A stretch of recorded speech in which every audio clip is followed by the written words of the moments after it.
Assalamualaikum rekan-rekan semua. Untuk video kali ini saya ingin berkongsikan resepi utama dalam perniagaan saya, iaitu sponge cheesecake. Sponge cheesecake adalah nama yang saya cipta untuk kek saya ni. Sebelum ni kek ni hanya dipanggil kek cheese sahaja. Saya harap rakan-rakan tonton video saya sehingga akhir. Jangan skip sebab sepanjang video saya akan share tips-tips bagaimana nak buat kek ni, okey? Selamat menonton. Ini adalah bekas plastik yang saya gunakan, TM300. Bentuknya seperti ini. Dia ada bentuk melengkung di tepinya, begini. Tapau yang saya gunakan ni adalah untuk tujuan dijual. Okey, loyang ni saiz dia 8,5 inci, okey? Dia bentuk dia begini ya. Tepi dia begini. Okey, pause. Ini saiznya. Ini saiznya 8,5 inci. Okey? 8,5 inci. Okey. Okey, loyang ni sampai dikeliling sini letak minyak kertasnya di bawah sini saja letak. Boleh refer di video saya yang satu lagi. Okey, kasih minyak. Okey, kasih gosok semua keliling. Keliling. Okey. Siling-siling itu pun. Tepi-tepi pun.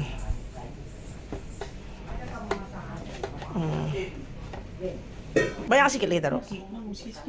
Lagi. Okey,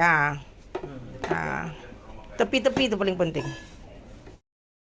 Minyak ni saya guna minyak masak dari kelapa sawit, bukan minyak kacang. Minyak kena letak banyak ya supaya senang nak keluarkan kek nanti, tapi janganlah sampai meleleh-leleh minyaknya. Okey, kita timbang tepung Optima seberat 250 gram. Kalau terlebih 1-2 gram tu it's okay. Guna tepung Optima saja ya rakan-rakan, sebab kalau guna tepung lain, contoh dia tepung sponge mix, tekstur dia akan berbeza dan keknya akan jadi agak kering sedikit. Okey, masukkan telur dulu. Okey. 7 kali 2 berapa, Kalisha? Okey, masukkan telur dulu supaya bila kita gaul nanti tidak payah susah-susah kita mau scrape di bawah dia.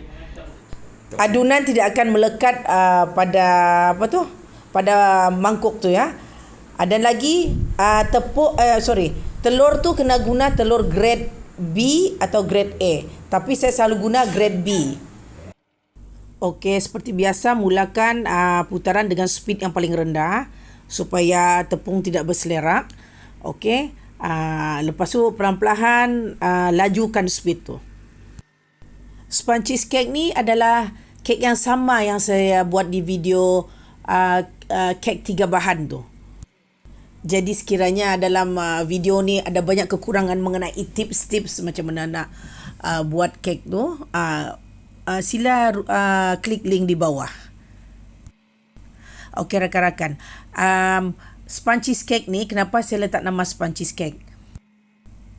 Untuk tujuan promosi kita kena cipta satu nama yang menarik perhatian orang. Lebih baik lagi jika nama itu bila kita dengar nama dia macam menggiurkan sudah. Resepi ni saya dah standardkan ukurannya supaya walau berapa kali pun rakan-rakan buat, rasanya tetap sama. Bila adunan dekat nak kental, jangan lupa kita kena panaskan oven dulu. Untuk oven, saya onkan kipasnya, suhu 160 darjah Celsius dan api atas bawah. Suhu ni bergantung kepada oven masing-masing ya. Ada oven yang mungkin 150 degree dah panas, ada yang 170 baru panas.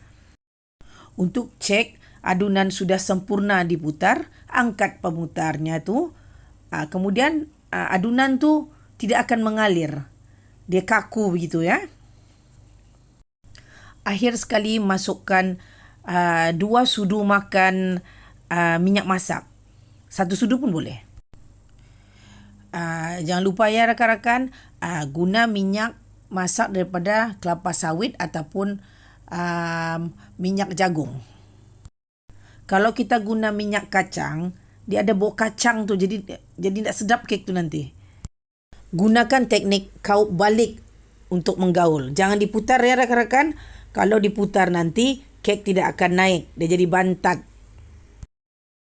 Beginilah rupa adunannya yang sudah sempurna digaul dengan minyak tadi. Nampak tu dia nampak macam bertali.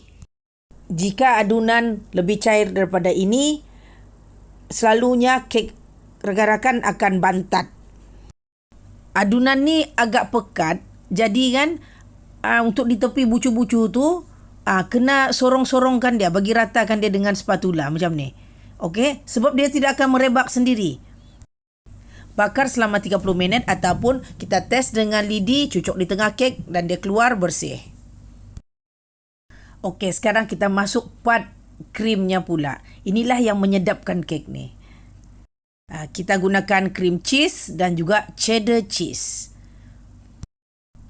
Timbang krim cheese sebanyak 65 gram. Terlebih 1-2 gram tu is okay. Kemudian timbang susu pekat sebanyak 120 gram dan campur sekali dan putar. Gunakan susu pekat jenama Dairy Champ. Masa saya cuba kek ni dulu sebelum dijual, jenama ni lah yang boleh diterima ramai. Kek yang dah masak tadi tu perlu segera dikeluarkan dari loyang, kemudian disejukkan di redai. Bila dah sejuk di redai, baru masukkan ke dalam tapau. Kek yang bahagian atas tu kita letakkan di bawah tapau ya. Jadi artinya kek dalam tapau ni dia upside down. Yang di bahagian atas tu adalah bahagian bawah semasa bawah kek masa kita membakarnya. Campuran cream cheese dengan susu pekat tadi tu dicurahkan di atas kek. Ratakan dengan belakang sudu. Tapi jangan menyentuh kek tu ya. Kalau tidak, nampak tu ada kek yang macam ternaik ke atas tu. Kita nak mau macam tu. Nak berapa cantik lah. Okey, cream cheese dengan susu pekat tu, kalau kita pukul semasa dia agak sejuk, cream cheese tu akan menjadi sedikit pekat. Kalau bahan tu dalam suhu bilik, dia akan jadi agak cair sedikit. Jadi jangan heran lah ya. Lepas tu kan kalau boleh, di tepi-tepi kek tu, bagi dia nampak jatuh-jatuh sikit cream cheese tu. Supaya dia nampak lebih menyelerakan lagi. Bagi dia meleleh, tapi kalau boleh janganlah sampai banyak tertumpah di atas tapau tu ya. Kalau boleh macam ni. Dikeliling dia. Jadi nampak menyelerakan. Nampak cheese tu meleleh-leleh. Okey, masa buat ni rakan-rakan, kalau boleh jangan ada cream cheese yang terpalit di tepi-tepi plastik ya. Sebab kalau nak membersihkan nanti susah. Sebab kita nak jual supaya dia nampak bersih lah, nampak bersih. Sebab krim ni melekit, jadi dia mudah ada nampak kesan cap jari nanti. Okey, untuk cheddar cheese tu kita timbang sebanyak 62 gram. Okey, elakkan cheddar cheese ni dipotong kecil-kecil sebab bila kita simpan nanti dia akan menjadi kering. Yang potongan yang kecil-kecil tu. Jadi tandakan dengan belakang pisau seperti ini. Kita ambil suku dia saja. Sebab 1 biji cheddar cheese tu boleh buat 4 biji kek. Jadi kalau boleh jangan dicukai-cukai makan masuk mulutnya. Sebab nanti tak cukup untuk kek seterusnya. Okey, macam ni. Ngam saya potong. Ngam-ngam 61 gram. Kurang 1 gram saja. Pun okey. It's okay. Tak ada masalah. Beza 1 ke 2 gram tu tiada hal. Lepas tu, cheese tu gunakan pemarut ni. Okey? Gunakan pemarut ni untuk parut cheese tu di atas kek. Kek tadi tu. Okey. Cara parut cheese-nya rakan-rakan begini. Tekan kuat sedikit supaya cheese tu jadi kasar. Kalau dengan lemah lembut, dengan manja-manja di parut, nanti cheese tu akan keluar halus dan dia akan tenggelam di dalam cream cheese tu. Cream cheese dengan campuran cream cheese dengan susu tu. Jadi presentation dia pun nampak macam tak berapa menarik lah. Masa parut tu elakkan juga cheddar cheese tu daripada terkena tepi-tepi tapau tu yang bila kita tutup nanti ada kadang dia terkepit kan. Jangan begitu. Sebab apa? Bila dia melekat saya terkepit, mau bersihkan pun susah. Biarlah dekat area-area tengah macam ni kan. Janganlah sampai ke tepi-tepi tu. Tepi-tepi tu nanti kita guna garpu. Kan? Kita guna garpu. Okey, tarik-tarik dah begitu. Tarik-tarik itu cheddar cheese tu saja. Jangan sampai ke krimnya. Kalau tarik sampai terkena krim dia, bergumpal lah cheese tu nanti.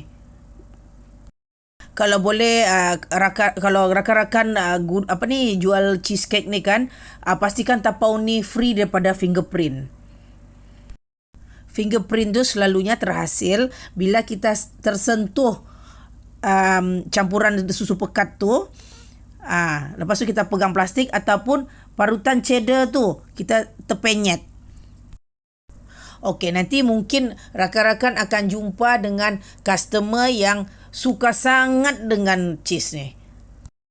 Okey, jika ada customer yang minta tambah cheddar cheese, parutan cheese ke apa saja, dia bilang nak cheese lebih. Okey, boleh, tapi dengan syarat cream cheese ditambah, cheddar pun ditambah.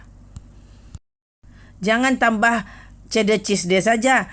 Nanti kek tu akan menjadi masin. Dan jangan tambah campuran cream cheese dengan susu pekat tu sahaja. Nanti kek ni akan menjadi manis. Untuk tambahan cheese, tambah setengah daripada sukatan adunan asal tu. Okey rakan-rakan, inilah hasil dia. Inilah kek yang paling laris saya jual, terutama masa raya. Saya harap resepi ini dapat dimanfaatkan. Cuba tahu. Okey, jumpa lagi. Assalamualaikum. Bye.